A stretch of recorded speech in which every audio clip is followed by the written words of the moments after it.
Hi hello friends, ఇవాళ వీడియోలో మనం 30th March 2022కి సంబంధించిన కరెంట్ అఫైర్స్ గురించి అయితే డిస్కషన్ చేద్దాం. ఎవరైతే central and state level government జాబ్స్కి ప్రిపేర్ అవుతున్నారో వాళ్ళందరికీ కూడా మన ఛానల్ తరపున నడుస్తున్న paper analysis, current affairs, additional GK videos చాలా యూస్ఫుల్గా ఉంటాయి. కాబట్టి ఈ వీడియో ఎండ్ వరకు చూడండి. మీకు నచ్చితే లైక్ చేసి షేర్ చేసి మరిన్ని అప్డేట్స్ కోసం మన ఛానల్ని రెగ్యులర్గా ఫాలో అవుతూ ఉండండి. హాయ్ ఫ్రెండ్స్, ఇండియాలోని ది లార్జెస్ట్ లెర్నింగ్ ప్లాట్ఫామ్ అండి అకాడమీ. ఎవరైతే APSC, TSPSC and SA constable related ఉద్యోగాలకు ప్రిపేర్ అవుతున్నారో రెండు తెలుగు రాష్ట్రాలకి ఇది one of the best platform అండి. అండ్ వీళ్ళు ప్రజెంట్ వచ్చేసి వీళ్ళు ప్రొవైడ్ చేస్తున్న ఏవైతే సబ్స్క్రిప్షన్ ప్లాన్స్ ఉన్నాయో వాటి ప్రైస్ని హైక్ చేయబోతున్నారు April 1 నుండి. అండ్ ఎవరైనా ఏపీఎస్సీ, టీఎస్పీఎస్సీ సబ్స్క్రిప్షన్ తీసుకుందామనే థాట్స్ ఉంటే ఇదే బెస్ట్ టైము. సో 3 monthsకి 4,250 రూపాయలది. సో ఆఫ్టర్ ప్రైస్ హైక్ అయిన తర్వాత 4,675 రూపాయలు అవుతుంది. అలాగే మొత్తం వీళ్ళు ప్రొవైడ్ చేస్తున్న అన్ని ప్లాన్స్కి కూడా ప్రైస్ అయితే హైక్ అవుతుంది. ఇప్పుడే తక్కువ టైంలో ఉంది. అండ్ అడిషనల్గా మీరు కానీ మన EDU TEC 10 అనే ఈ కోడ్ కానీ వాడితే గుర్తుపెట్టుకోండి, ఈ కోడ్ ఇక్కడ కూడా షో చేస్తాను. ఈ కోడ్ వాడితే మీకు అడిషనల్గా ఇంకొక 10% డిస్కౌంట్ కూడా యాడ్ అవుతుంది. ఇంట్రెస్ట్ ఉండే వాళ్ళు ఇప్పుడే సబ్స్క్రిప్షన్ తీసుకోండి. చాలా బెస్ట్ ప్లాట్ఫామ్. చాలామంది ఎడ్యుకేటర్లు ఇందులో పనిచేస్తున్నారు. మంచి ఎడ్యుకేటర్లు మంచి బ్యాచ్ కోర్సెస్, టెస్ట్లు అన్నీ ప్రొవైడ్ చేస్తున్నారండి. అదేవిధంగా వీళ్ళు లిమిటెడ్ పీరియడ్ ఆఫర్ కూడా ఒకటి ప్రొవైడ్ చేస్తున్నారు. ఇది till March 29th to 31st వరకే ఉంటుంది. ఒకవేళ ఎవరైనా సరే 24 నెలల సబ్స్క్రిప్షన్ తీసుకుంటే 3 months ఫ్రీ సబ్స్క్రిప్షన్. ఒకవేళ 12 నెలల సబ్స్క్రిప్షన్ తీసుకుంటే వాళ్ళకి 2 months సబ్స్క్రిప్షన్ అండి. ఈ March 29th to 31st వరకు ఇది అవైలబుల్లో ఉంటుంది. తర్వాత చూసుకున్నట్టయితే మనకి లక్ష్యం అనే పేరుతో గ్రూప్ 1, 2 ఎగ్జామ్స్కి తెలంగాణ అండ్ ఏపీలో కాంప్రహెన్సివ్ బ్యాచ్ కోర్సెస్ 4 ఎడ్యుకేటర్ల ద్వారా స్టార్ట్ చేస్తున్నారు. ఇది April 1 నుంచి స్టార్ట్ కాబోతోంది. అదేవిధంగా ఆస్క్ మీ ఎనీథింగ్, మీకు ఏమైనా డౌట్స్ ఉన్నా గ్రూప్ 1, 2కి సంబంధించి అయిపోయిన తెలంగాణలో చైతన్య దేవస్వార్ ద్వారా March 31st 7 PM పర్టికులర్గా ఒక సెషన్ ఉంటుంది. అందులో పాల్గొంటే మీకు డౌట్స్ అన్ని క్లారిఫై చేసుకోవచ్చు. And junior computer assistant full length mock test అయితే నిర్వహిస్తున్నారండి. దీనికి సంబంధించి each paper consistence 150 questions 150 minutes free scholarship test. ఇది ఇందులో ర్యాంక్ 1 నుండి ర్యాంక్ 4 వరకు ర్యాంక్ సంపాదిస్తే పర్సంటేజ్ వైడ్గా సబ్స్క్రిప్షన్ ప్లాన్స్లో స్కాలర్షిప్ అయితే ప్రొవైడ్ చేస్తారు. ఈ టెస్ట్ April 2 2 PM ఉండబోతుంది. దీనికి సంబంధించిన లింక్స్ అన్ని కూడా డిస్క్రిప్షన్లో ఉంటాయి. And endowment officer full length test కూడా ఉండబోతుంది. 150 minutes 150 questions free scholarship test. Rank 1 నుండి ర్యాంక్ 4 వరకు ర్యాంక్ సంపాదిస్తే పర్సంటేజ్ వైజ్గా స్కాలర్షిప్ అయితే ప్రొవైడ్ చేస్తారు సబ్స్క్రిప్షన్స్లో. April 3 2 PM ఉండబోతుంది, గుర్తుపెట్టుకోవాలి. అదేవిధంగా మనకి ప్లస్ సబ్స్క్రిప్షన్ తీసుకుంటే మీకు వచ్చే బెనిఫిట్స్ మొత్తం కంప్లీట్గా నచ్చిన ఎడ్యుకేటర్ ద్వారా నేర్చుకోవచ్చు. ఫుల్ కంప్లీట్ ప్రిపరేషన్ ప్లాన్స్ ఉంటాయి. రెగ్యులర్గా డౌట్ క్లియరెన్స్ సెషన్స్ ఉంటాయి. అదేవిధంగా ఫుల్ సిలబస్ కవర్ చేయడం జరుగుతుంది. ఫ్రీ టెస్ట్ సిరీస్, వీక్లీ మాక్ టెస్ట్లు కూడా కండక్ట్ చేయడం జరుగుతుందండి. తర్వాత మనం చూసుకున్నట్టయితే ఫ్రీకి ప్లస్కి డిఫరెన్స్ చూసుకుంటే ఫ్రీలో అన్నీ కూడా లిమిటెడ్ యాక్సెస్ ఉంటాయి. బట్ ప్లస్లో అన్ని కంప్లీట్ అన్లిమిటెడ్ యాక్సెస్ అయితే పొందొచ్చు. అండ్ అదేవిధంగా ఇక్కడ యాక్చువల్గా 1 monthకి 1,700 రూపాయలు అండి సబ్స్క్రిప్షన్ ప్లాన్ తీసుకోవాలనుకుంటే. కానీ మన కోడ్ డిస్క్రిప్షన్లో ఉన్న EDU TEC 10 అని ఈ కోడ్ కానీ వాడితే ఇక్కడ షో చేస్తాను. ఆ కోడ్ వాడితే మీకు 1,530 రూపాయలకి సబ్స్క్రిప్షన్ రావడం జరుగుతుంది per monthకి. అలా మీరు ఎన్ని మంత్స్ తీసుకుంటే అన్ని మంత్స్కి 10% డిస్కౌంట్ అయితే అప్లికేబుల్ అవుతుంది. దీనికి సంబంధించిన లింక్స్ అన్ని డిస్క్రిప్షన్లో ప్రొవైడ్ చేశాను. ఎవరికైనా ఇంట్రెస్ట్ ఉంటే మాత్రం ఇప్పుడే ట్రై చేయండి, ఇదే బెస్ట్ టైము. మన ఫస్ట్ క్వశ్చన్ చూసుకుంటే, దేశంలోనే మొట్టమొదటి ప్రైవేట్ ఇంటిగ్రేటెడ్ స్మార్ట్ సిటీని ఏ రాష్ట్రంలో ప్రారంభించారు? ఆన్సర్ వచ్చేసి తమిళనాడు అండి. ఇక్కడ చూడండి, దక్షిణ భారతదేశంలో అతిపెద్ద రియల్ ఎస్టేట్ డెవలపర్ అయిన జీ స్క్వేర్ సంస్థ ద్వారా 120.7 ఎకరాల్లో తమిళనాడులో మొట్టమొదటి ప్రైవేట్ ఇంటిగ్రేటెడ్ స్మార్ట్ సిటీని ప్రారంభించారు. అంటే శంకుస్థాపన చేశారు. ఓకే, సేలం కొచ్చి హైవే లేదా కోయంబత్తూరు బైపాస్లో ఉన్న జీ స్క్వేర్ సిటీ తమిళనాడులో 1,663 విల్లా ప్లాట్లు మరియు 120.7 ఎకరాల విస్తీర్ణంలో 26 వాణిజ్య ప్లాట్లను కలిగి ఉంటుంది. వాణిజ్యం అంటే బిజినెస్ పరంగా ఉండే కంపెనీలు ఉంటాయి కదా, చిన్న కంపెనీలు. అక్కడ వాళ్ళు చిన్న కంపెనీస్ పెట్టుకోవడానికి అవకాశం కల్పించేలా కొన్ని ఫ్లాట్లు నిర్మిస్తున్నారు. అండ్ 50,000 square feet సహా 150 ప్రపంచ స్థాయి సౌకర్యాలను ఇక్కడ ప్రొవైడ్ చేయబోతున్నారు. ఓకే, తర్వాత సెకండ్ వన్, ప్రధాని నరేంద్ర మోదీ నేతృత్వంలో భద్రతపై క్యాబినెట్ కమిటీ సమావేశంలో ఎన్ని కోట్లతో 15 తేలికపాటి యుద్ధ హెలికాప్టర్లు, వీటిని LCH అంటారండి, అంటే లైట్ వెయిట్ ఉండే హెలికాప్టర్లు అనమాట, తేలికపాటి యుద్ధ హెలికాప్టర్లు ఇవి. సో వీటిని కొనుగోలుకు ఆమోదం తెలిపారు. అంటే 3,887 కోట్లు. ప్రధాని నరేంద్ర మోదీ నేతృత్వంలో భద్రతపై క్యాబినెట్ కమిటీ సమావేశంలో 3,887 కోట్లతో 15 తేలికపాటి యుద్ధ హెలికాప్టర్లు కొనుగోలుకు 3,770 కోట్లతో మౌలిక సదుపాయాల మంజూరుకు ఆమోదం తెలిపారు. అండ్ 15 హెలికాప్టర్లో భారత వైమానిక దళానికి 10 అండ్ మిగిలినవి 5 ఆర్మీకి ఇవ్వడం జరుగుతుందండి. LCH అంటే లైట్ కాంబాట్ హెలికాప్టర్స్, అంటే తక్కువ బరువు ఉండే హెలికాప్టర్లు ఇవి. తర్వాత క్వశ్చన్ చూసుకుంటే light combat helicopter limited series production అనేది దేశీయంగా రూపొందించబడిన, అభివృద్ధి చేయబడిన, తయారు చేయబడిన ఆధునిక ఫైటర్ హెలికాప్టర్ అని చెప్పాలి. తర్వాత థర్డ్ వన్, భారతదేశపు మొట్టమొదటి సీనియర్ జాతీయ యోగాసన ఛాంపియన్షిప్కు ఆతిథ్యం ఇచ్చిన రాష్ట్రం ఇది. గుర్తుపెట్టుకోవాలి ఇక్కడ మీరు, సీనియర్ జాతీయ యోగాసన ఛాంపియన్షిప్ ఫస్ట్ టైం అన్నమాట జరుపుతుంది మన ఇండియా. గుజరాత్ అండి, గుజరాత్ రాష్ట్రంలో భారతదేశపు మొట్టమొదటి సీనియర్ జాతీయ యోగాసన ఛాంపియన్షిప్, అంటే సీనియర్ నేషనల్ యోగాసన ఛాంపియన్షిప్ గుజరాత్లోని అహ్మదాబాద్ నగరంలో స్టార్ట్ అయింది. మార్చి 30 మరియు మార్చి 31 వరకు జరుగుతాయి. దీనిని రాష్ట్ర యోగాసన అసోసియేషన్ GYSA గుజరాత్ ప్రభుత్వంతో కలిసి నేషనల్ యోగాసన స్పోర్ట్స్ ఫెడరేషన్ నిర్వహిస్తుంది. ఈ జాతీయ యోగాసన ఛాంపియన్షిప్ కోసం 19 రాష్ట్రాల నుండి మొత్తం 169 మంది సీనియర్ యోగాసన అథ్లెట్లు పాల్గొనడం జరుగుతుందండి. అండ్ ఇందులో ఆధునిక రూపంతో 66 కంటే ఎక్కువ పథకాల కోసం పోటీ చేస్తారని నిర్వాహకులు ప్రకటించారు. పర్టికులర్గా యాక్చువల్గా 2020 నుంచి నేషనల్ యోగాసన స్పోర్ట్స్ ఫెడరేషన్ అనేది ప్రారంభం కావడం జరిగింది. మన దేశంలో యోగాను ప్రోత్సహించడం కోసం పర్టికులర్గా ఈ సంస్థ అయితే పనిచేయడం జరుగుతుంది. ఓకే, గుర్తుపెట్టుకోండి. అయితే తర్వాత మీరు ఇంకొక విషయం గుర్తుపెట్టుకోవాలండి. ఇప్పుడు మనం చెప్పుకున్న ఏదైతే first national yogasana championship senior కాకుండా నార్మల్ యోగాసన ఛాంపియన్షిప్ 2021 ఒడిస్సాలో జరిగింది, భువనేశ్వర్లో. అది గుర్తుపెట్టుకోండి, అంటే మీకు ఒక కీ పాయింట్గా ఉపయోగపడుతుంది అది. తర్వాత ఫోర్త్ వన్, బిమ్స్టెక్ సమ్మిట్ 2022కి ఏ దేశం ఆతిథ్యం ఇచ్చింది అంటే శ్రీలంక అండి. మనం నిన్న క్వశ్చన్లో చెప్పుకున్నాము, బిమ్స్టెక్ విదేశాంగ మంత్రుల సమావేశం శ్రీలంకలోనే జరిగింది. ఇప్పుడు బిమ్స్టెక్ సమ్మిట్ 2022కి ఆతిథ్యం కూడా శ్రీలంకనే ఇవ్వడం జరిగింది. బిమ్స్టెక్ సమ్మిట్ 2022 మార్చి 30, 2022న బిమ్స్టెక్ ప్రస్తుత చైర్మన్గా ఉన్న శ్రీలంక నిర్వహించడం జరిగింది. అయితే బంగ్లాదేశ్, భూటాన్, ఇండియా, నేపాల్, థాయిలాండ్ నాయకులు వర్చువల్లో సమ్మిట్లో పాల్గొనడం జరిగిందనమాట. అండ్ మయన్మార్ విదేశాంగ మంత్రి సమ్మిట్లో భౌతికంగా దేశానికి ప్రాతినిధ్యం ఇచ్చారు, అంటే స్వయంగా ఆయన శ్రీలంకకి విజిట్ చేసి అక్కడ ఆ మీటింగ్లో పాల్గొన్నారు. అండ్ ఇందులో మన భారతదేశ ప్రధాని నరేంద్ర మోదీ కూడా వర్చువల్గానే పాల్గొనడం జరిగింది. ఆయన కూడా దేని గురించి ఎక్కువగా డిస్కషన్ చేశారంటే ఉక్రెయిన్ అండ్ రష్యా కాన్ఫ్లిక్ట్ గురించి మాట్లాడడం జరిగింది. వాటి మధ్య వివాదము అంతర్జాతీయ చట్టాలకు విరుద్ధంగా జరుగుతుందనే ఉద్దేశంతో ఆయన చర్చించడం జరిగింది. వాటిని తగ్గించాల్సిన అవసరం మన దేశాల మీద ఉంది అనేది ఆయన చర్చించారు ఆ మీటింగ్లో. అండ్ మిగతా చూసుకుంటే బిమ్స్టెక్ ప్రారంభంలో జూన్ 6, 1997న బంగ్లాదేశ్, భారతదేశం, శ్రీలంక, థాయిలాండ్ ఈ 4 దేశాలతో స్టార్ట్ అయింది. అప్పుడు దీన్ని బిస్ట్ ఈసీ అనేవారు, బిమ్స్టెక్ కాదు, బిస్ట్ ఈసీ అనేవారు. అంటే బంగ్లాదేశ్, భారతదేశం, శ్రీలంక మరియు థాయిలాండ్ ఆర్థిక సహకార సంఘంగా ఉండేది.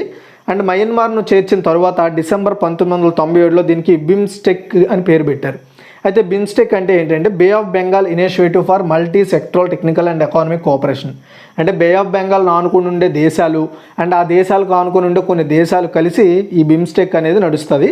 వీళ్ళు ఆర్థిక పరంగా కావచ్చు, సముద్రాలకు సంబంధించి విషయాలు కావచ్చు, రెవెన్యూ రిలేటెడ్ విషయాలు కావచ్చు, ఇంటర్నేషనల్ కాన్ఫ్లిక్ట్స్ కావచ్చు, ఇలాంటి వాటి మీద, ఉగ్రవాదం ఇలాంటి వాటి మీద చర్చలు జరుపుతూ వాటి మీద తుది నిర్ణయాలు లేదా కొత్త ఒప్పందాలు చేసుకునే అవకాశం అయితే ఉంటుంది. తర్వాత ఫిఫ్త్ వన్, రాజస్థాన్ వ్యవస్థాపక దినోత్సవం ఎప్పుడు జరుపుకుంటారంటే మార్చి 30వ తారీఖునండి. చూడండి, చాలా ఇంపార్టెంట్. రాష్ట్ర ఏర్పాటు జ్ఞాపకార్థకంగా మార్చి 30న రాజస్థాన్ వ్యవస్థాపక దినోత్సవాన్ని జరుపుకుంటారు. 1949 మార్చి 30న రాజ్పుతానాను, అంటే అప్పుడు రాజస్థాన్ని రాజ్పుతానా అనేవారు, అంటే రాజుల పరిపాలనలో ఉండేది. అక్కడి నుండి ఇండియన్ యూనియన్లో విలీనం చేసినప్పుడు రాజస్థాన్గా ఏర్పడింది. భారతదేశం యొక్క మొత్తం భౌగోళిక విస్తీర్ణంలో 10.4% విస్తీర్ణంలో రాజస్థాన్ భారతదేశంలో అతిపెద్ద రాష్ట్రం. ఓకే, అండ్ ఎక్కువగా ఎడారిని కవర్ చేస్తున్న రాష్ట్రం కూడా అది. తర్వాత 6, కేంద్ర ప్రభుత్వ ఉద్యోగులకు కొత్తగా ప్రభుత్వం డిఆర్ఎస్ అలవెన్స్ అంటే డిఏను ఎంత శాతం పెంచింది? ఆన్సర్ చూసుకున్నట్టయితే 3% అండి. జనవరి 1, 2022 నుంచి అమల్లోకి వచ్చే, అంటే యాక్చువల్గా ఇప్పుడు ప్రకటించిన అది 2022 నుండే అమల్లోకి వస్తుందని చెప్తున్నారు. కేంద్ర ప్రభుత్వ ఉద్యోగులు మరియు పెన్షనర్లకు డియర్నెస్ అలవెన్స్ను గతంలో 31%గా ఉండేది. ఇప్పుడు దాన్ని 34%కి పెంచారు. అంటే 3% పెంచడం ద్వారా అది 34%కి వచ్చింది. దీనికి సంబంధించిన ప్రతిపాదనకు ప్రధానమంత్రి నరేంద్ర మోదీ అధ్యక్షతన జరిగిన కేంద్ర మంత్రివర్గం ఆమోదం తెలిపింది. 7వ కేంద్ర వేతన సంఘ సిఫార్సుల ఆధారంగా వీటిని పెంచామని చెప్తున్నారు. దీనివల్ల దాదాపు 47.68 లక్షల మంది కేంద్ర ప్రభుత్వ ఉద్యోగులు, 68.62 లక్షల మంది పెన్షనర్లు లబ్ధి పొందుతారు. ఇది సివిల్ ఉద్యోగులు మరియు రక్షణ సేవల్లో పనిచేస్తున్న వారందరికీ కూడా అప్లికేబుల్ అవుతుందని చెప్తున్నారు. తర్వాత 7th వన్, మార్చి 31 మరియు ఏప్రిల్ 1 మధ్య ఏ దేశ విదేశాంగ మంత్రి భారతదేశాన్ని సందర్శించనున్నారు? 2022. ఇయర్ గుర్తుపెట్టుకోండి. ఆన్సర్ వచ్చేసి రష్యా అండి. రష్యా విదేశాంగ మంత్రి సెర్గీ లావ్రోవ్ మార్చి 31 నుండి ఏప్రిల్ 1 వరకు కూడా ఈ 2 రోజులు మన ఇండియాలో న్యూఢిల్లీలో ఆయన అధికారిక పర్యటనకు రానున్నారు. రష్యా మంత్రి ప్రస్తుతం పాకిస్తాన్, తుర్క్మెనిస్తాన్, ఉజ్బెకిస్తాన్, తజికిస్తాన్ మరియు ఇరాన్లో ప్రతినిధులతో చైనాలో ఆఫ్ఘనిస్తాన్పై బహుళజాతి సమావేశాలు నిర్వహించారు. అండ్ రేపు అంటే 31వ తారీఖున మన దేశానికి రానున్నారనమాట. ఉక్రెయిన్పై రష్యా దాడి చేసిన తరువాత రష్యా అధికారి ఎవరో ఒకరు అధికారి భారత్కు రావడం ఇదే ఫస్ట్ టైం. తర్వాత 8, భారత కేంద్ర మంత్రి పీయూష్ గోయల్ ఇటీవల ఏ నగరంలో ఇండియన్ జ్యువెలరీ ఎక్స్పోజిషన్ సెంటర్, దీన్ని IJEX అంటారు, దీని యొక్క భవనాన్ని ప్రారంభించారు? ఆన్సర్ వచ్చేసి దుబాయ్ అండి. కేంద్ర వాణిజ్య మరియు పరిశ్రమల మంత్రి పీయూష్ గోయల్ గారు దుబాయ్ ఎక్స్పో 2022 జరుగుతోంది. ఈ ఎక్స్పో అనేది మార్చి 31తో ఎండ్ కాబోతుంది అనమాట. అయితే ఇందులో భాగంగా ఇండియా పెవిలియన్లో పాల్గొనేందుకు దుబాయ్ పర్యటనకు వెళ్ళిన, అంటే ఇండియా తరపున పాల్గొనేందుకు దుబాయ్ వెళ్ళిన పీయూష్ గోయల్ గారు UAEలోని దుబాయ్లో ఇండియన్ జ్యువెలరీ ఎక్స్పోజిషన్ సెంటర్ భవనాన్ని ప్రారంభించారు. ఈ పర్టికులర్ ఏదైతే ఇండియన్ జ్యువెలరీ ఎక్స్పోజిషన్ సెంటర్ ఉందో ఇది దుబాయ్లో భారతీయ ఆభరణాలు ఏవైతే ఉంటాయో వాటికి మధ్యవర్తిగా పనిచేస్తుంది. భారతీయ ఆభరణాలను మూలంగా ప్రపంచానికి ఒక స్టాప్ గమ్యస్థానంగా చేర్చడానికి ఆ భవనం అనేది, అందులో ఉండే ఆఫీసింగ్ స్టాఫ్ అంతా కూడా దీనికోసం పనిచేస్తాయి. గుర్తుపెట్టుకోండి. అంటే మన దేశంలో ఆభరణాలు అనేవి అక్కడ అమ్మకాలు కావచ్చు, అక్కడ అవన్నీ కూడా ఎక్కడ అమ్మకాలు కావచ్చు, అలాంటి వాటి మీద ట్రేడింగ్ రిలేటెడ్, బిజినెస్ రిలేటెడ్ విషయాల మీద అది పనిచేస్తుంది ఆ కార్యాలయం. 9, ఎన్ని కోట్ల రూపాయల ఆర్థిక వ్యయంతో raising and accelerator MSME performance, దీన్నే ర్యాంప్ అంటారండి. ర్యాంప్ పథకానికి ప్రధాని నరేంద్ర మోదీ నేతృత్వంలో కేంద్ర మంత్రివర్గం ఆమోదం తెలిపింది. ఎన్ని కోట్ల రూపాయలతో? ఓకే, ఆన్సర్ వచ్చేసి 6062.45 కోట్లు.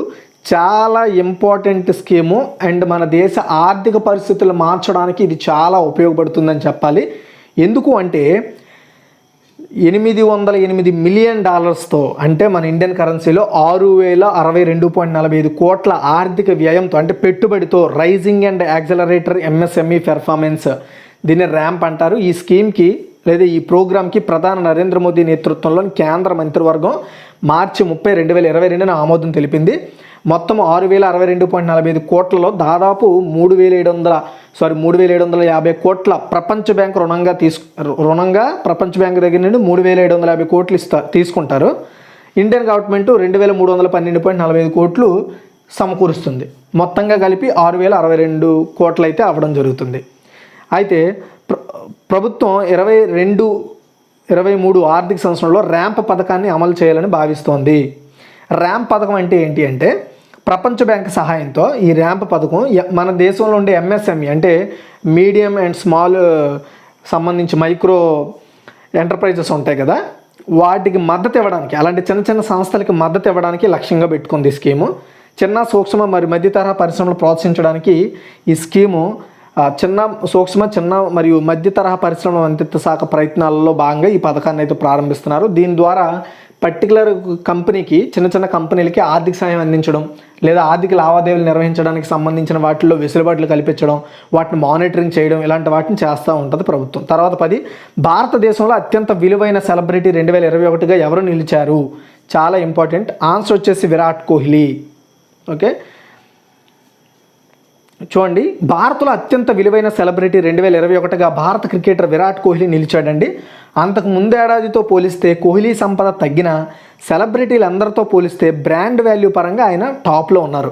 2020లో కూడా కోహ్లీ బ్రాండ్ వాల్యూ 23.77 కోట్లు డాలర్లు ఉండగా 2021లో $18.57 కోట్ల, అంటే కొంచెం తగ్గింది, అంటే 1400 కోట్లకు పరిమితమైనట్లుగా కన్సల్టెన్సీ సంస్థ డఫ్ అండ్ ఫెల్ప్స్ అనౌన్స్ చేసింది. అయితే కిందటి సంవత్సరం అంటే 2020 కంటే 2021లో తగ్గింది, కానీ అతన్ని మించి ఇంకెవరు ముందుకు రాలేదంట. వరుసగా 5 ఏళ్ళుగా ఈ జాబితాలో కోహ్లీనే టాప్లో ఉంటున్నారు. కోహ్లీ తర్వాత స్థానాన్ని $15.83 కోట్ల బాలీవుడ్ నటుడు రణవీర్ సింగ్ ఆక్రమించారు. రణవీర్ తరువాత $13.96 కోట్ల హిందీ సూపర్ స్టార్ అక్షయ్ కుమార్ నిలిచారు. ఒలింపిక్ విజేత పివి సింధు $2.2 కోట్ల 20వ స్థానంలో ఉన్నారు. మన తెలుగు రాష్ట్రాల నుండి అయితే ఆమె. ఓకే, తర్వాత 11 ఫ్లోటింగ్ డాక్ కోసం. ఫ్లోటింగ్ డాక్ అంటే నీటిలో తేలియాడే ప్రత్యేకమైన ప్రదేశం అండి. చూడండి, మనము తెప్పల్లా ఉంటాయి, మనం ఏదైనా పడవెక్కాల్సి వచ్చినప్పుడు కొంతవరకు నీటి మీద ఉండే ఒక వంతెన లాంటిది అనమాట. దానిని నిర్మించడానికి గోవా షిప్ యార్డ్ లిమిటెడ్తో ఏ దేశ నేవీ ఒప్పందం కుదుర్చుకుంది అంటే శ్రీలంక అండి. భారతదేశం శ్రీలంక ద్వైపాక్షిక సంబంధాల్లో భాగంగా గోవా షిప్ యార్డ్ లిమిటెడ్ 20 మిలియన్ల విలువతో ఫ్లోటింగ్ డాక్ను నిర్మించడానికి శ్రీలంక నేవీతో ఒప్పందం కుదుర్చుకుంది. భారతదేశం నుండి గ్రాంట్గా 30 నెలల వ్యవధిలో శ్రీలంకలోని ట్రింకోమలి నేవల్ డాక్యార్డ్లో ఈ ఫ్లోటింగ్ డాక్యార్డ్ అయితే నిర్మిస్తారు. అయితే ఈ $20 మిలియన్ ఎవరు ప్రొవైడ్ చేస్తారు? మన ఇండియానే వాళ్ళకి సహాయం కింద, గ్రాంట్ కింద ప్రొవైడ్ చేస్తుంది. ఆ డబ్బులు నేరుగా గోవా షిప్ యార్డ్కి వెళ్ళిపోతాయి, అంటే ఈ పర్టికులర్ ఈ సంస్థకు బదిలీ అవుతాయి, కానీ వాళ్ళకి సహాయం చేసేది ఇండియా. ఓకే, అయితే మన ఇండియా సంస్థకే వెళ్తాయి, కానీ సహాయం చేస్తూ నిర్మిస్తున్నారనమాట. దీనికోసం నేవీ ఒప్పందం కుదుర్చుకుంది శ్రీలంకతో, అదే గోవా షిప్ యార్డ్తో. గుర్తుపెట్టుకోండి, చాలా ఇంపార్టెంట్. ఎందుకంటే ఇప్పుడు రీసెంట్గా మన ఇండియాకి శ్రీలంక మధ్య ఉన్న ఏదైతే ఫ్రెండ్షిప్ బలపడుతుందో దానికి ఇది చాలా ఇంపార్టెంట్ కీ రోల్ పోషిస్తుంది. తర్వాత 12 Delhi international open chess tournament 2022 champion ఎవరు? ఆన్సర్ వచ్చేసి అర్జున్ ఇరిగేసి అండి. తెలంగాణ రాష్ట్రానికి చెందిన గ్రాండ్ మాస్టర్ అర్జున్ ఇరిగేసి ఖాతాలో ఇంకొక టైటిల్ అయితే రావడం జరిగింది. రీసెంట్గా నేషనల్ ఛాంపియన్షిప్ టైటిల్ గెలిచిన ఎవరైతే అర్జున్ ఇరిగేసి ఉన్నాడో, ఇప్పుడు నిన్న ముగిసిన ఢిల్లీ ఇంటర్నేషనల్ ఓపెన్ చెస్ టోర్నీలో కూడా ఆయన ఛాంపియన్గా నిలిచాడు. 10 రౌండ్ల పాటు జరిగిన టోర్నీలో మరో తెలంగాణ ప్లేయర్ హర్షభరత్ కోటి, గుకేష్తో కలిసి అర్జున్ 8.5 పాయింట్లతో ఈక్వల్ స్కోర్ చేశారు. అయితే లాస్ట్ రౌండ్లో అర్జున్ కార్తిక్ వెంకట్రామన్ను ఓడించి పాయింట్లు సమం కావడంతో విజేత నిర్ణయించేందుకు టై బ్రేకర్ నిర్వహించగా అందులో అర్జున్ సత్తా చాటాడు. టైటిల్తో పాటు 4 లక్షల నగదు బహుమతి సొంతం చేసుకున్న అర్జున్ చెన్నై వేదికగా జరగనున్న చెస్ ఒలింపియాడ్కు భారత జట్టులో చోటు దక్కించుకోవడం దాదాపు ఫైనల్ అయిపోయినట్టే. ప్రస్తుతం అర్జున్ 2675 ఎలో రేటింగ్తో కొనసాగుతున్నాడు. అండ్ ఈ రేటింగ్ ప్రకారమే అతనికి గ్రాండ్ మాస్టర్ హోదాను ప్రకటిస్తారు ఏ ఛాంపియన్కైనా. తర్వాత 13 ఫార్ములా 1 2022 సౌదీ అరేబియా గ్రాండ్ ప్రిక్స్ను ఏ ఆటగాడు గెలుచుకున్నాడు? చాలా ఇంపార్టెంట్. ఆన్సర్ వచ్చేసి మ్యాక్స్ వెర్స్టాపెన్. 2022 ఏడాది ఫార్ములా 1 అంటే దీన్ని F1 అంటారు, F1 రేసింగ్ అంటారు. ఈ సీజన్ 2వ రేసు సౌదీ అరేబియా గ్రాండ్ ప్రీలో ప్రపంచ champion red bull driver మ్యాక్సన్ Verstappen విజేతగా నిలిచాడు. సౌదీ అరేబియాలో జద్దా నగరం వేదికగా జరిగిన ఈ రేసులో 50 ల్యాప్ల ప్రధాన రేసును 24 ఏళ్ల వెర్స్టాపెన్ అందరికంటే వేగంగా 1 గంట 24 నిమిషాల 19.293 సెకండ్లో పూర్తి చేసి తన కెరీర్లో 21st విన్నింగ్స్ అయితే అందుకున్నాడు. ఈ సీజన్లో తదుపరి race Australia grand prix April 10న జరగబోతోంది. తర్వాత 14 ప్రపంచ బైపోలర్ డేను ఎప్పుడు నిర్వహిస్తారు? ఆన్సర్ వచ్చేసి మార్చి 30 అండి. బైపోలర్ అంటే ఇది ఒక మానసిక ఆరోగ్య వ్యాధి లేదా రుగ్మత, డిసీజ్ అని చెప్పాలి. దీని గురించి ప్రజలకు అవగాహన కల్పించడం కోసం ఎవ్రీ ఇయర్ మార్చి 30న ప్రపంచ బైపోలర్ దినోత్సవాన్ని సెలబ్రేట్ చేస్తారు. జీవితాంతం బైపోలర్ డిజార్డర్తో జీవించిన ప్రపంచ ప్రఖ్యాత డచ్ చిత్రకారుడు విన్సెంట్ వాన్ గోహ్ పుట్టినరోజు సందర్భంగా ఆయనకి జ్ఞాపకార్థకంగా ఈ డేని సెలబ్రేట్ చేస్తారు. బైపోలర్ డిజార్డర్ అనేది ఒక వ్యక్తికి విపరీతమైన మానసిక స్థితి, శక్తుల్లో మార్పులు అనుభవించే పరిస్థితి, సాధారణంగా పనిచేసే సామర్థ్యాన్ని మరింత దెబ్బతీస్తుంది ఇది. ఓకే, ఇది టోటల్గా ఈరోజు యొక్క కరెంట్ అఫైర్స్. ఒకసారి మనం క్విక్ రివ్యూ చూద్దాం. దేశంలో మొట్టమొదటి ప్రైవేట్ ఇంటిగ్రేటెడ్ స్మార్ట్ సిటీని ఏ రాష్ట్రంలో ప్రారంభించాడు? తమిళనాడు. ప్రధాని నరేంద్ర మోదీ నేతృత్వంలో భద్రతపై కేబినెట్ కమిటీ సమావేశంలో ఎన్ని కోట్లతో 15 తేలికపాటి యుద్ధ హెలికాప్టర్ కొనుగోలుకు ఆమోదం తెలిపింది అంటే 3,887 కోట్ల రూపాయలతోని. తర్వాత క్వశ్చన్, భారతదేశం మొట్టమొదటి సీనియర్ జాతీయ యోగాసన ఛాంపియన్షిప్కు ఆతిథ్యం ఇవ్వనున్న రాష్ట్రం ఏంటంటే గుజరాత్. ఆల్రెడీ ఈ రోజు నుండే స్టార్ట్ అయింది అది. అండ్ బిమ్స్టెక్ సమ్మిట్ 2022కి ఏ దేశం ఆతిథ్యం ఇచ్చింది అంటే శ్రీలంక. తర్వాత రాజస్థాన్ వ్యవసాయ దినోత్సవం ఎప్పుడు జరుపుకుంటారంటే మార్చి 30న. కేంద్ర ప్రభుత్వ ఉద్యోగులకు కొత్తగా ప్రభుత్వం డిఎన్ఎస్ అలవెన్స్ని ఎంత శాతం పెంచిందంటే 3%, ఇప్పుడు 34% వాళ్ళకి డిఎన్ఎస్ అలవెన్సెస్ అయితే అప్లికేబుల్ అవుతాయి. అంటే వాళ్ళ శాలరీస్ ఇంకా హైక్ అయిపోతాయి. మార్చి 31 మరి ఏప్రిల్ 1 మధ్య ఏ దేశ విదేశాంగ మంత్రి భారతదేశాన్ని సందర్శించున్నారంటే రష్యా. తర్వాత భారత కేంద్ర మంత్రి పీయూష్ గోయల్ ఇటీవల ఏ నగరంలో ఇండియన్ జ్యువెలరీ ఎక్స్పోజిషన్ సెంటర్ భవనాన్ని ఏర్పాటు చేశారంటే దుబాయ్, యూఏఈలోని. తర్వాత క్వశ్చన్ చూసుకున్నట్టయితే ఎన్ని కోట్ల రూపాయల ఆర్థిక వ్యయంతో raising and accelerator MSME performance, దాన్ని ర్యాంప్ అంటారు, ఈ పథకానికి ప్రధాని నరేంద్ర మోదీ నేతృత్వంలో కేంద్ర మంత్రివర్గం ఆమోదం తెలిపింది. అంటే 6,062.45 కోట్లు అండి. ఇందులోని 3,750 కోట్లు ప్రపంచ బ్యాంకు సహాయం అందిస్తే మిగతా యొక్క మూలధనాన్ని ప్రభుత్వం ఏర్పాటు చేసి సమకూర్చి ఈ పథకాన్ని అయితే నడిపిస్తుంది. భారతదేశంలో అత్యంత విలువైన సెలబ్రిటీ 2021గా ఎవరు నిలిచారంటే విరాట్ కోహ్లీ. తర్వాత క్వశ్చన్ చూసుకున్నట్టయితే ఫ్లోటింగ్ డాక్ కోసం గోవా షిప్యార్డ్ లిమిటెడ్తో ఏ దేశ నేవీ ఒప్పందం కూర్చుకుందంటే శ్రీలంక అండి. తర్వాత చూసుకున్నట్టయితే Delhi international open chess tournament 2022 champion ఎవరు అంటే అర్జున్ ఎరగేసి. తర్వాత క్వశ్చన్ చూసుకున్నట్టయితే ఫార్ములా 1 2022 సౌదీ అరేబియా గ్రాండ్ ప్రిక్స్ను ఏ ఆటగాడు గెలుచుకున్నాడంటే మాక్స్ వెర్స్టాపెన్. తర్వాత క్వశ్చన్ చూసుకుంటే ప్రపంచ బైపోలర్ డేని ఎప్పుడు నిర్వహిస్తారంటే మార్చి 30 అండి. అండ్ పేపర్ అనాలిసిస్లో కూడా చాలా current affairs, GK related topics అన్నీ మీరు మిస్ అవుతున్నారు. కాబట్టి పేపర్ అనాలిసిస్ కూడా ఎర్లీ మార్నింగ్ 8 or 9 లోపు వస్తుంది. దాన్ని కూడా చూసి మీ నాలెడ్జ్ని అండ్ మీ ఎగ్జామ్ పెర్ఫార్మెన్స్ని పెంచుకోండి.